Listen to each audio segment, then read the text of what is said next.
Good day, I'm Stephen McHugh, and this is your JIS news for Thursday, March 9. The first batch of Jamaica House Fellows have been named. 6 of the 8 fellows under the 2-year program were pinned by Prime Minister Andrew Holness on Wednesday. The fellows, who hail from governance, politics, management, economics, and law, will be placed across government, including the Office of the Prime Minister, the Ministry of Foreign Affairs, and the Economic Growth Council. Prime Minister Holness says the program represents government's thrust towards creating a society of merit. The Jamaican state has to become a meritocracy. So the man who plays by the rules is the man who will be rewarded. And we have to reinforce that. So you are selected because you went through a process, you played by the rules, you are rewarded. And then we have to build a society of excellence. Mr. Holness adds that the program will be a yearly one and will be expanded to incorporate fellows from the ICT and technology sectors. Health Minister Dr. Christopher Tufton and his opposition counterpart have agreed to work together to fix the issues affecting the Cornwall Regional Hospital. Minister Tufton met with the opposition spokesman Horace Daly on Tuesday to discuss the issues, chief among them the ventilation system. During the meeting, plans being implemented at the facility were outlined and discussed. The plans include relocation of services to reduce the number of persons within the building. Minister Tufton also listened to concerns raised by Mr. Daly and his team with a view to continue dialogue in the interest of the country.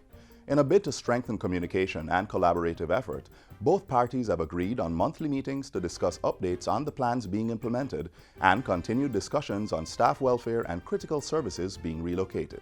In a statement released yesterday, Minister Tufton and Mr. Daly indicated that they agreed that the situation at Cornwall Regional is of national importance and transcends political affiliation and therefore requires collaboration.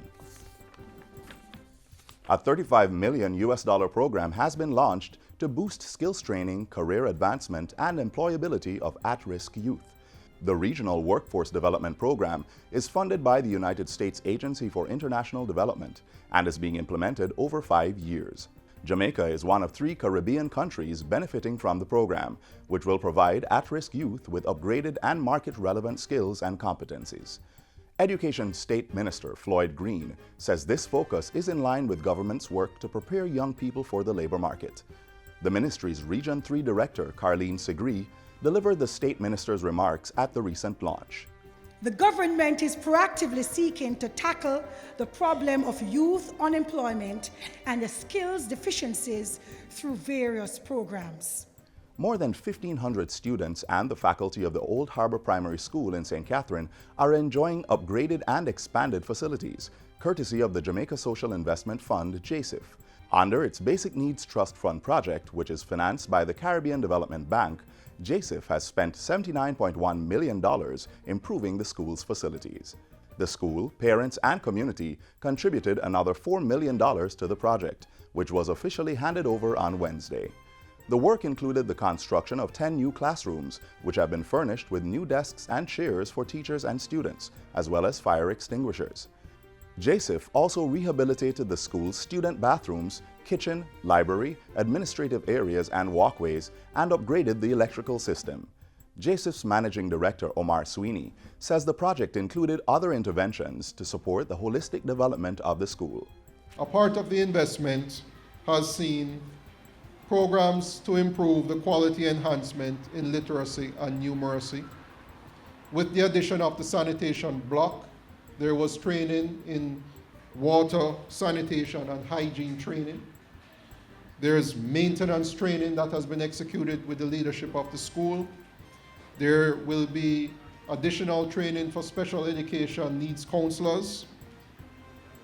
And then, of course, training for youth at risk, which is violence prevention against children.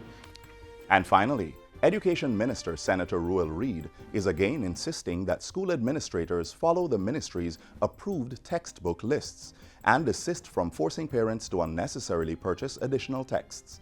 Minister Reid says that while it is fine to offer parents the option of purchasing additional books for their children, these should not be compulsory. He argues that this creates an unnecessary burden on parents who do not have the financial means to make the purchases. So, doesn't make sense. half of your population is poor. And you, although the government has given enough material for the curriculum, then we are packing up on our book list such that the poor can't afford the cost of those books. I am saying we have to do better than that. The minister says this is at the heart of his recent announcement to introduce a grades 7 to 11 rental scheme for literature books. It is specifically targeted at students on the Program of Advancement through Health and Education PATH. Because these books also bear quite a bit of cost, and most times we're asking the parents to purchase 3 books, 3 literature books. That can run sometimes 6,000 to 10,000. But you're talking about, again, how many people we see on PATH? 50%. So therefore, I mean, it's likely that only 50% will be able to pay. The Education Minister was addressing this week's handing over of 10 new classrooms at the Old Harbour Primary School. And that's it for JIS News Today. I'm Stephen McHugh. Thanks for watching.